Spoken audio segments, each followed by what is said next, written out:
Okay, so I've put up here for you to have a look at something which I just wrote. This is some excerpts from a fictional manifesto, a manifesto for futurist poetics. And so I'm going to take you, we haven't got very long, but I'm going to take you through a few of these. And they're to do with temporality, so I just want to explain what I mean by futurist temporality. And in the second half of that 20 minutes, I'm going to bring in some of the work of Deleuze, Deleuze's book, The Logic of Sense, and he's talking about time in there, because there's some interesting congruences between futurism and this point of Deleuze's career. So, the first point there, we will leap back and forth across centuries. Time drives us in two directions simultaneously. So the attempt to reach into both the past and the future, that's a common trope within both modernism and the avant-garde, and that's not just confined to futurism. But what I want to kind of talk about today is the fact that the futurism which developed in Russia concerns much more than just the future tense. Russian futurism welcomes all temporal dimensions and places them together. So rather than the Italian futurist declaration which you mentioned, Marinetti's famous Time and Space Died Yesterday, which is quite a problematic declaration from a temporal point of view, the first Russian futurist manifesto states that we alone are in the face of our time. The horn of time blows through us in the art of words, the past constricts. So you can see it's not just one point it's not just one direction which is being spoken about here. Past, present and future are kind of interlinked, they're conjoined. So they're not dismissing time and they're not dismissing the past, far from it. Time blows through them, propelling them into the future as they face the past. So there are many differences between Italian and Russian futurism in their manipulations of time.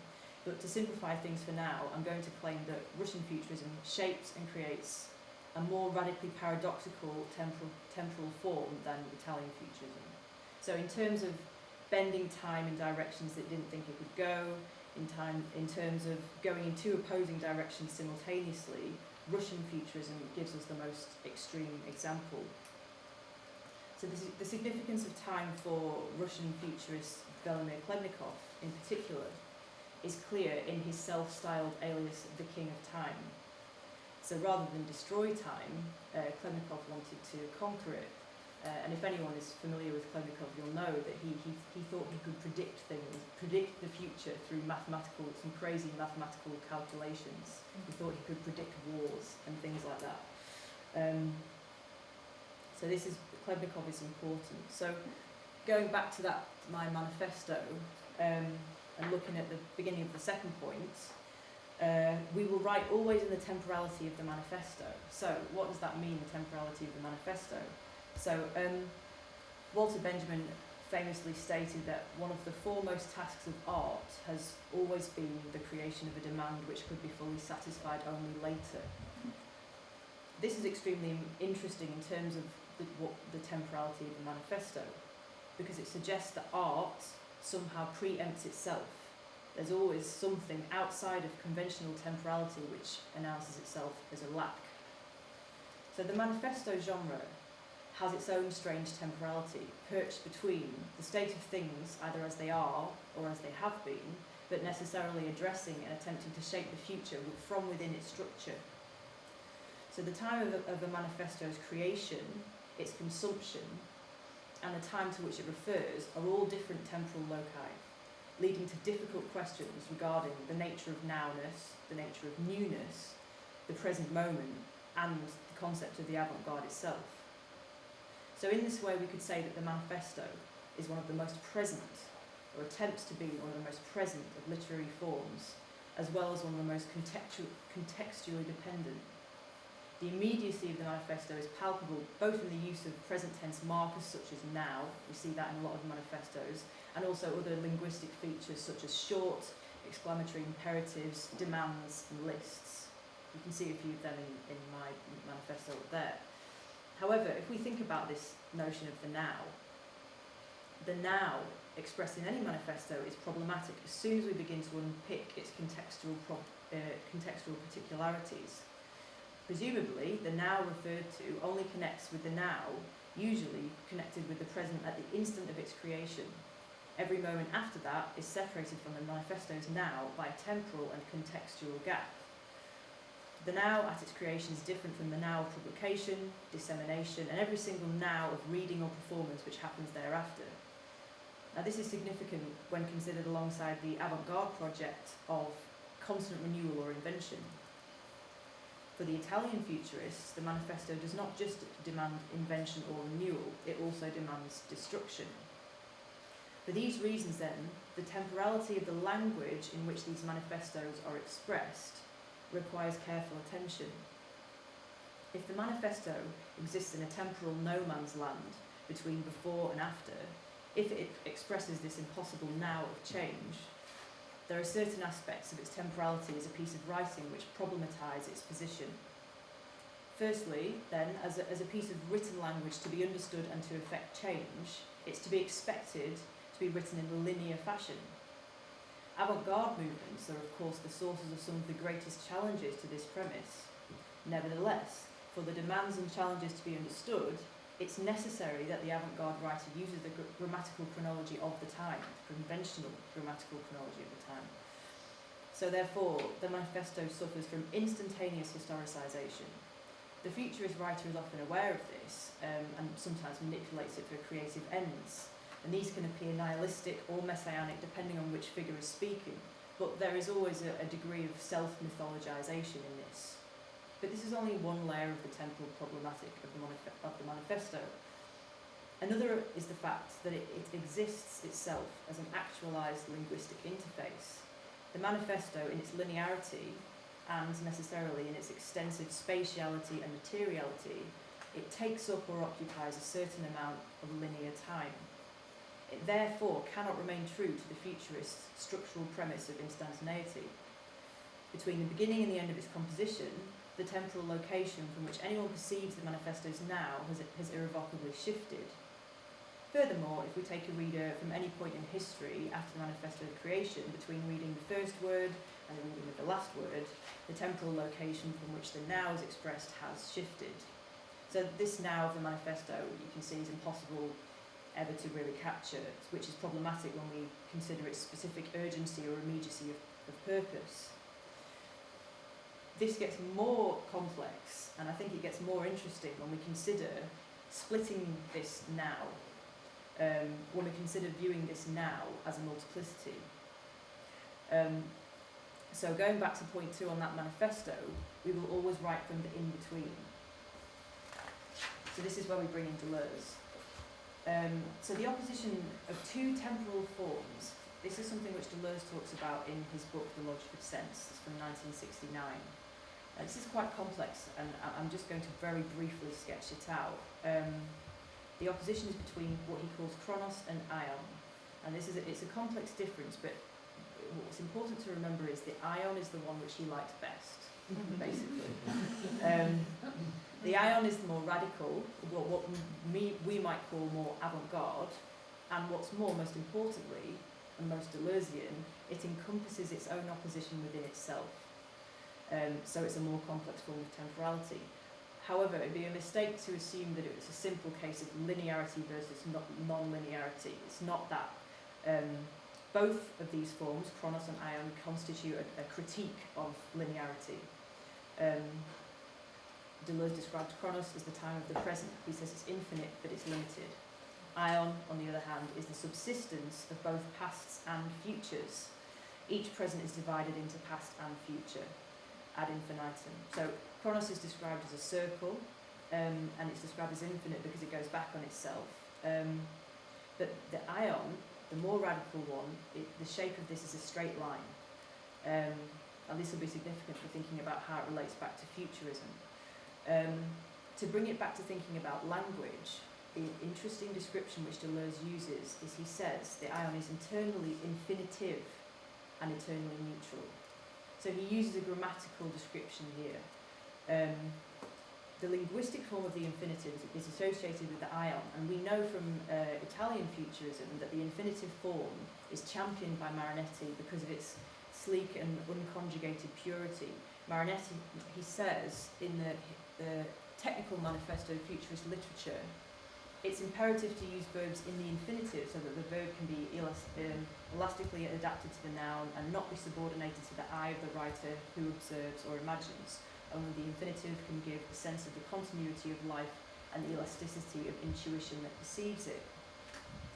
So I think that the Italian futurist celebration of the verb of the infinitive, this is just one prism through which we can see an interesting map of Deleuze's philosophy at this point in his career, because Deleuze talks about the infinitive and he says he describes it as poetry itself, and this is his form of time, temporal form, the ion. He says it's the devenir, it's the verb in the infinitive because it's unconjugated, and Deleuze describes the ion as the empty form of time.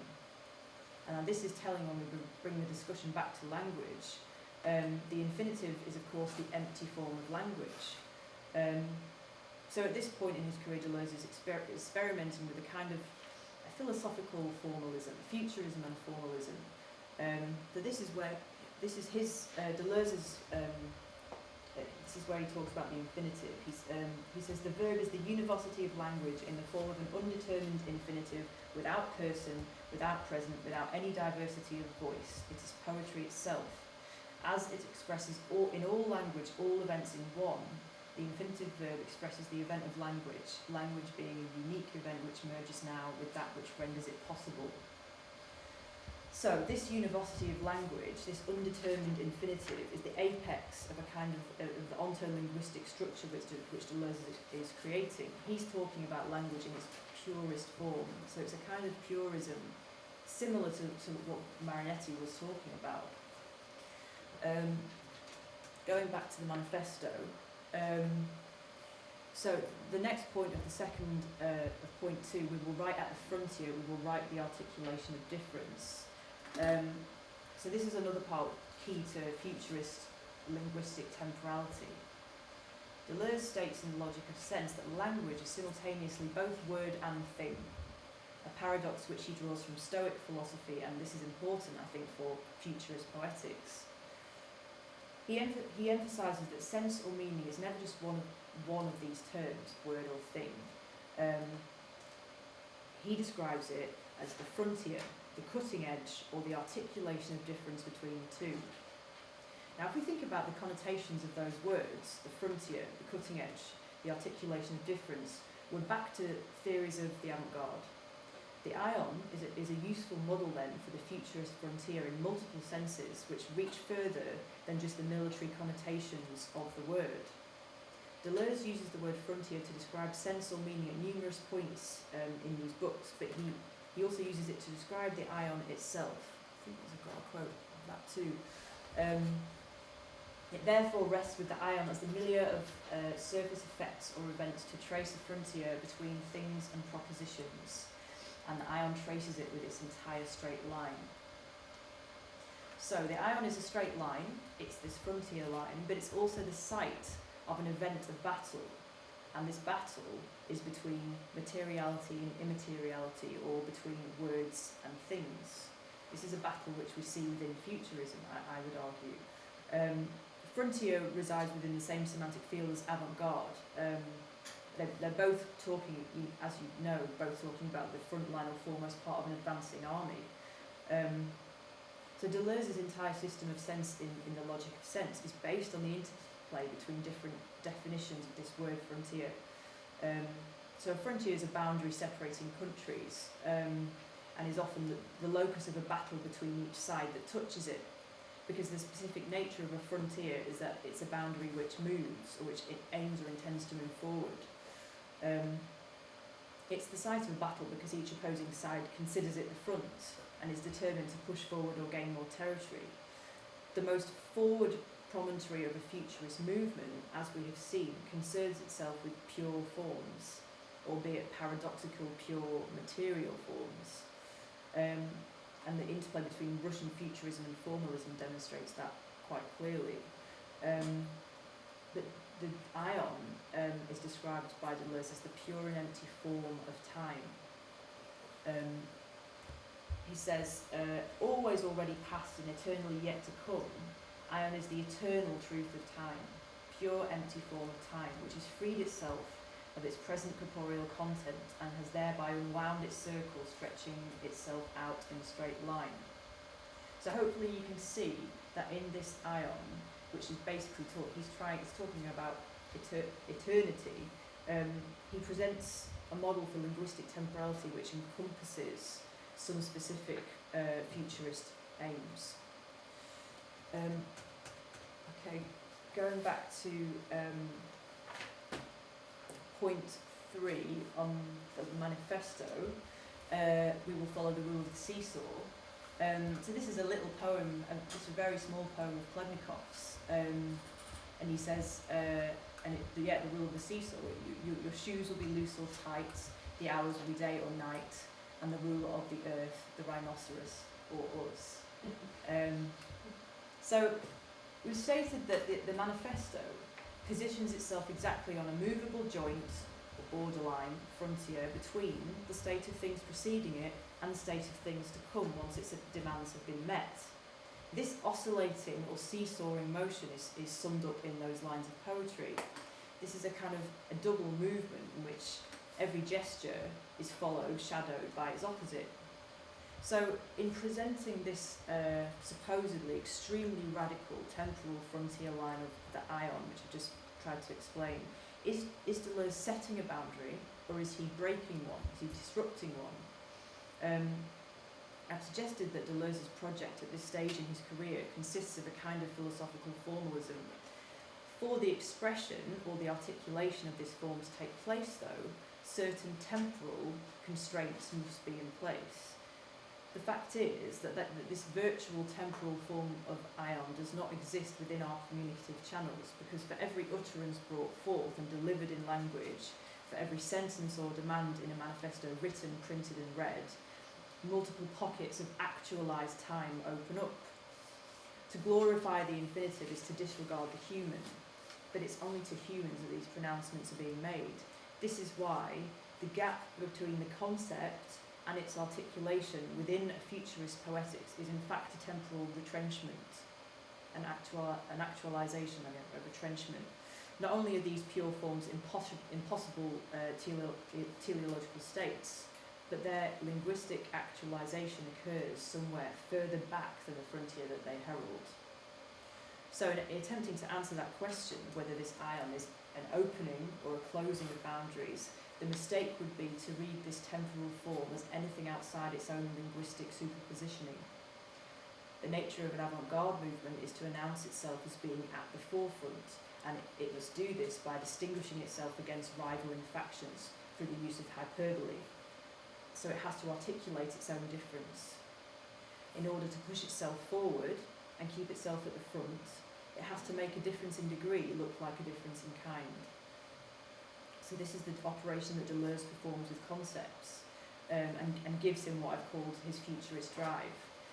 He cloaks an intensificatory manoeuvre or a futurist hyperbolic shriek in the semblance of a complete transversal shift, and he does this in order to keep himself at the forefront. Thank you.